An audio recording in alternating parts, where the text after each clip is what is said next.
Boeliegedrag in skole bly 'n groot probleem. Daar word gereeld oor voorvalle berig wat tot ernstige gevolge gelei het en hoe kan dit beter hanteer word en is daar 'n eenvoudige oplossing? Die spelterapeut Simonay Gravett kuier vanoggend saam met my om hieroor te gesels. Simonay, hartlike goeiemôre en hoe sal jy boeliegedrag definieer? Goeiemôre, good morning Pieter en kykers. Dit is 'n ongelooflike groot voorreg om op julle program die boodskap verder te kan versprei. En ja, 100%, boelies is in alle opsigte en elke dag wat ons hulle raakloop en raak gepleeg word deur hulle. 'n Boelie kom in verskillende forme voor. Dit kan emosioneel, fisies of dan nou verbaal wees. Dit is iemand wat jou seer maak of dan nou emosioneel afbreek. Is daar algemene redes waarom 'n ander kind sal boelie? En ek dink daai is die vraag wat almal dalk wil weet. En 'n boelie en 'n kind boelie nie net omdat hy stout is nie.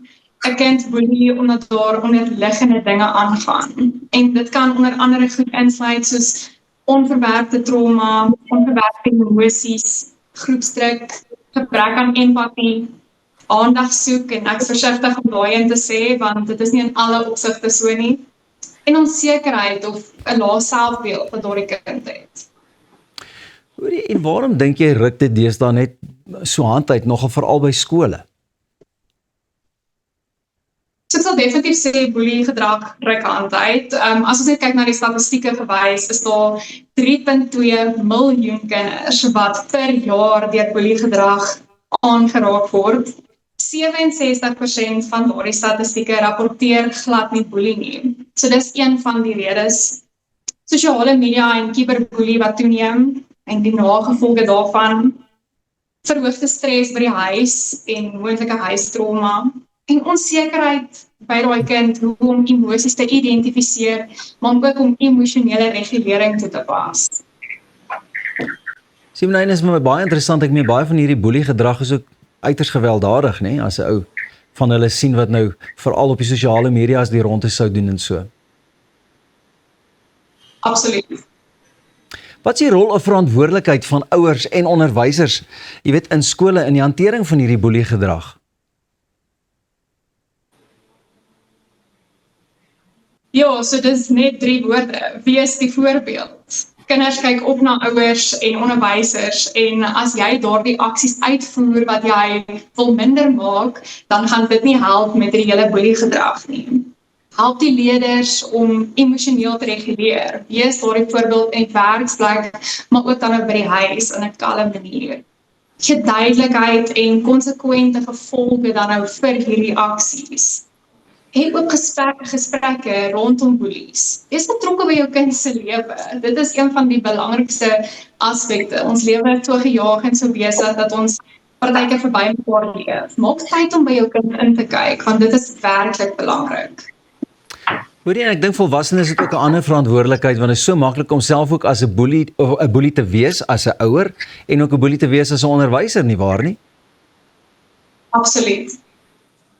Sosiale media maak dit ook deesdae baie makliker vir boelies. Hoe dink jy kan 'n mens daai hekkie oorkom? Ja, so sosiale media is 'n hele ander tak van boelie en ek dink cyberboelie styg by die dag en dit is iets wat ons almal raak, nie net kinders nie, maar dan ook volwassenes en dan ook in die werksplek. So ek sal sê ons moet 'n tegnologiese regulering prioritiseer, maar ook emosionele regulering by dit prioritiseer. Ons moet betrokke wees dan nou by alle aspekte wat sosiale media betref. Kyk gereeld in by jou kind se foon, maak seker dat hulle die regte goed doen.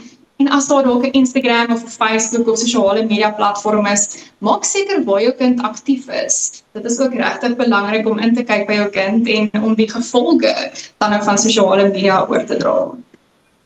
Simonay, jy praat jy gereeld by skole, kan mense jou kontak as hulle ook net so bietjie meer hiervan wil weet en jy weet bietjie raad wil hê oor hoe ou hierdie ding op die regte manier kan hanteer? Ja, so dankie Pieter. Ek het die ongelooflike voorreg gehad om met Solidariteit Helpende Hand Secunda en dan nou Braaf die Boerboel Mascot 'n program aan te bied by skole waar ons gesels het oor boelies. Ons het gelag, ons het gehuil en ons het saam geleer hoe dit lyk om 'n boelie te wees, hoe dit voel om geboelie te word, maar ook wat ons dan nou kan doen rondom boelieskap.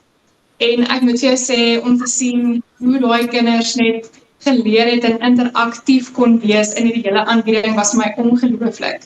Hulle het 'n boodskap huis toe geneem wat sê dat ons eerder kleur as seer moet versprei. En my hoop vir hierdie program is om dit by nog skole aan te bied om werklik daai boodskap daar uit te bring.